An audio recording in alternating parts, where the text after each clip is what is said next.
रूपरेखा नामक 19वीं पुतली ने जो कथा सुनाई वह इस प्रकार है। राजा विक्रमादित्य के दरबार में लोग अपनी समस्याएं लेकर न्याय के लिए तो आते ही थे, कभी कभी उन प्रश्नों को लेकर भी उपस्थित होते थे जिनका कोई समाधान उन्हें नहीं सूझता था। विक्रम उन प्रश्नों का ऐसा सटीक हल निकालते थे कि प्रश्नकर्ता पूर्ण संतुष्ट हो जाता था। ऐसे ही एक टेढ़े प्रश्न को लेकर एक दिन 2 तपस्वी दरबार में आए और उन्होंने विक्रम को अपने प्रश्न का उत्तर देने की विनती की। उनमें से एक का मानना था कि मनुष्य का मन ही उसके सारे क्रियाकलाप पर नियंत्रण रखता है और मनुष्य कभी भी अपने मन के विरुद्ध कुछ भी नहीं कर सकता है। दूसरा उसके मत से सहमत नहीं था। उसका कहना था कि मनुष्य का ज्ञान उसके सारे क्रियाकलाप नियंत्रित करता है। मन भी ज्ञान का दास है और वह भी ज्ञान द्वारा दिए गए निर्देशों का पालन करने को बाध्य है। राजा विक्रमादित्य ने उनके विवाद के विषय को गौर से सुना, पर तुरंत उस विषय पर अपना कोई निर्णय नहीं दे पाए। उन्होंने उन दोनों तपस्वियों को कुछ समय बाद आने को कहा। जब वे चले गए तो विक्रम उनके प्रश्न के बारे में सोचने लगे, जो सचमुच ही बहुत टेढ़ा था। उन्होंने एक पल सोचा कि मनुष्य का मन सचमुच बहुत चंचल होता है और उसके वशीभूत होकर मनुष्य सांसारिक वासना के अधीन हो जाता है। मगर दूसरे ही पल उन्हें ज्ञान की याद आई। उन्हें लगा कि ज्ञान सचमुच मनुष्य को मन का कहा करने से पहले विचार कर लेने को कहता है और किसी निर्णय के लिए प्रेरित करता है। विक्रम ऐसे उलझे सवालों का जवाब सामान्य लोगों की जिंदगी में खोजते थे, इसलिए वे साधारण नागरिक का वेश बदलकर अपने राज्य में निकल पड़े।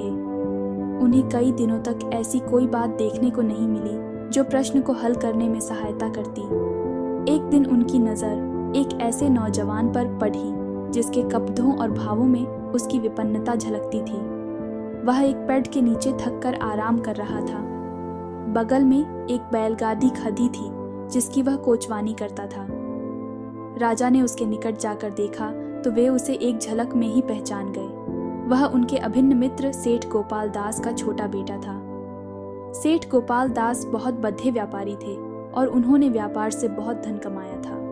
उनके बेटे की यह दुर्दशा देखकर उनकी जिज्ञासा बढ़ गई। उसकी बदहाली का कारण जानने को उत्सुक हो गए। उन्होंने उससे पूछा कि उसकी यह दशा कैसे हुई, जबकि मरते समय गोपाल दास ने अपना सारा धन और व्यापार अपने दोनों पुत्रों में समान रूप से बांट दिया था। एक के हिस्से का धन इतना था कि 2 पुश्तों तक आराम से जिंदगी गुजारी जा सकती थी।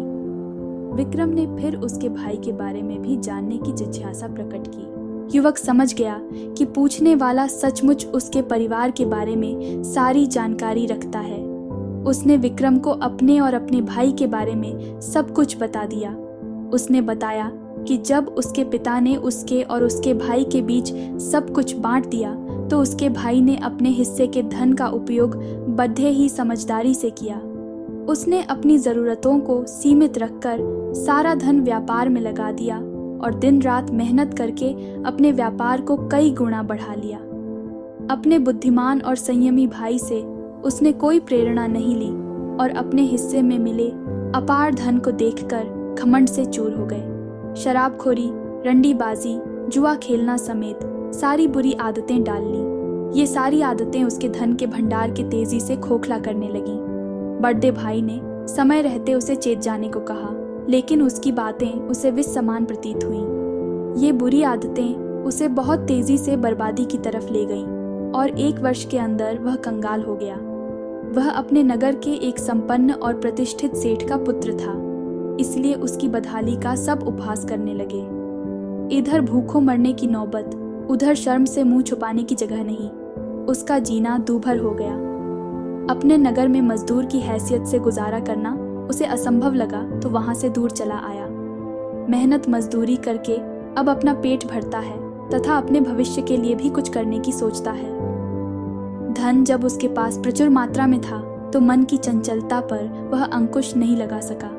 धन बर्बाद हो जाने पर उसे सद्बुद्धि आई और ठोकरें खाने के बाद अपनी भूल का एहसास हुआ।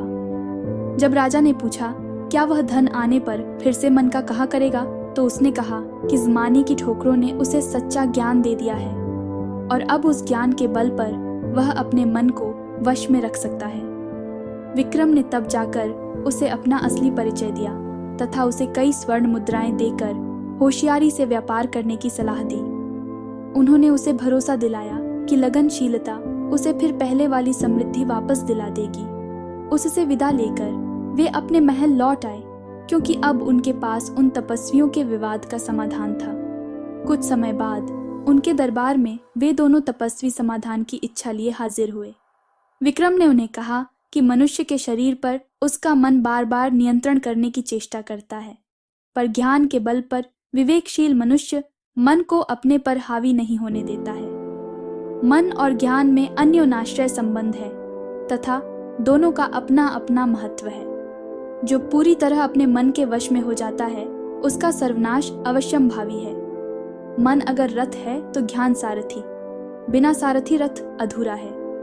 उन्होंने सेठ पुत्र के साथ जो कुछ घटा था उन्हें विस्तार पूर्वक बताया तो उनके मन में कोई संशय नहीं रहा।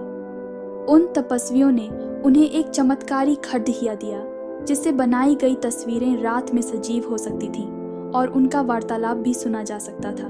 विक्रम ने कुछ तस्वीरें बनाकर खड्डदिया की सत्यता जानने की कोशिश की तो सचमुच खड्डिया में वह गुण था। अब राजा तस्वीरें बना बनाकर अपना मन बहलाने लगे।